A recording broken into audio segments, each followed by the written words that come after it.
Welcome to the Enchanted Library, where we turn the pages of books, beautiful and old, living and magical. It's time to curl up, get cozy, and join us on an adventure.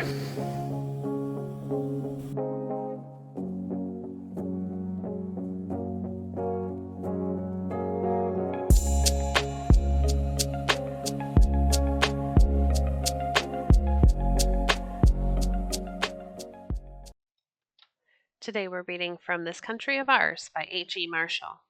Chapter 21. The Story of the Knights of the Golden Horseshoe. Bacon was driven into rebellion by evil government and tyranny. But the rising did little good. Bacon's laws were done away with, and Lord Culpeper, one of the two nobles to whom Charles II had given Virginia, came out as governor. He soon showed himself a greedy tyrant, caring nothing for the happiness of his people, and bent only on making money for himself. Other governors followed him, many of them worthless, some never taking the trouble to come to Virginia at all. They stayed at home, accepting large sums of money, and letting other people do the work. But they were not all worthless and careless. Some were good, and one of the best was a Scotsman, Alexander Spotswood. He was a lieutenant governor. That is, the governor in name was the Earl of Orkney, who was given the post as a reward for his great services as a soldier. But he never crossed the Atlantic to visit his noble province. Instead, he sent others to rule for him. They were in fact the real governors, although they were called lieutenant governors. Spotswood loved Virginia, and he did all he could to make the colony prosperous. He saw that the land was rich in minerals, and that much could be done with iron ore. So he built smelting furnaces, and altogether was so eager over it that he was called the Tubal-Cain of Virginia. For Tubal-Cain, as you remember, was an instructor of every artificer in brass and iron. Spotswood also planted vines and brought over a colony of Germans to teach the people how to grow them properly and make wine.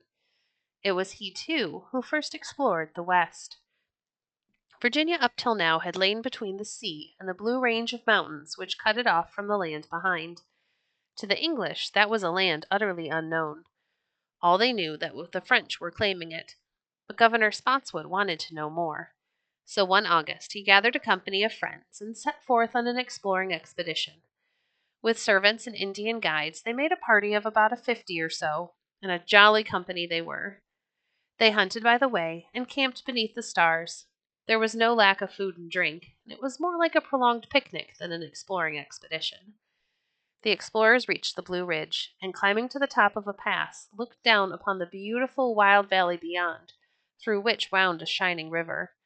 Spotswood called the river the Euphrates, but fortunately the name did not stick, and it is still called by its beautiful Indian name of Shenandoah. Spotswood named the highest peak he saw Mount George in honor of the king, and his companions gave the next highest peak the name of Mount Alexander, in honor of the governor, whose Christian name was Alexander.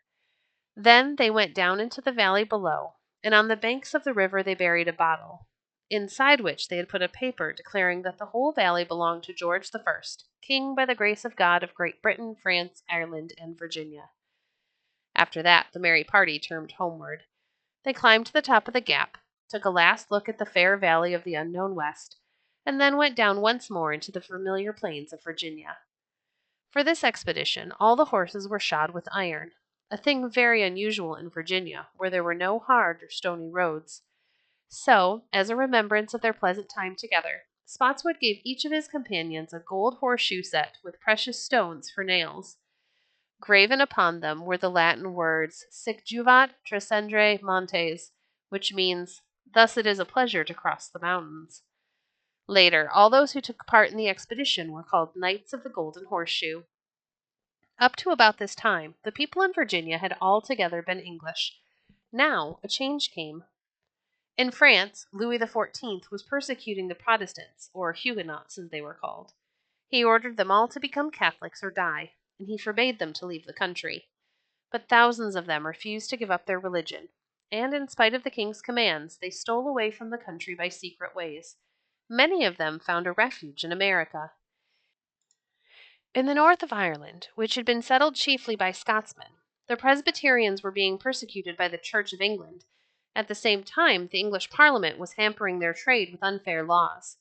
So, to escape from this double persecution, many Scotch-Irish fled to America. In Germany, too, the Protestants were being persecuted by the Catholic princes. They, too, fled to America. All these widely varying refugees found new homes in other colonies, as well as in Virginia, as we shall presently hear. In Virginia, it was chiefly to the Shenandoah Valley that they came, that valley which Spotswood and his Knights of the Golden Horseshoe had seen and claimed for King George. The coming of these new people changed Virginia a great deal. After the death of King Charles, the coming of the Cavaliers had made Virginia royalist and aristocratic. So now the coming of those persecuted Protestants and Presbyterians tended to make it democratic. That is, the coming of the Cavaliers increased the number of those who believed in the government of the many by the few. The coming of the European Protestants increased the number of those who believed in the government of the people by the people. So in the House of Burgesses there were scenes of excitement, but these were no longer in Jamestown, for the capital had been removed to Williamsburg. Jamestown, you remember, had been burned by Bacon. Lord Culpeper, however, rebuilt it, but a few years later it again burned down by accident.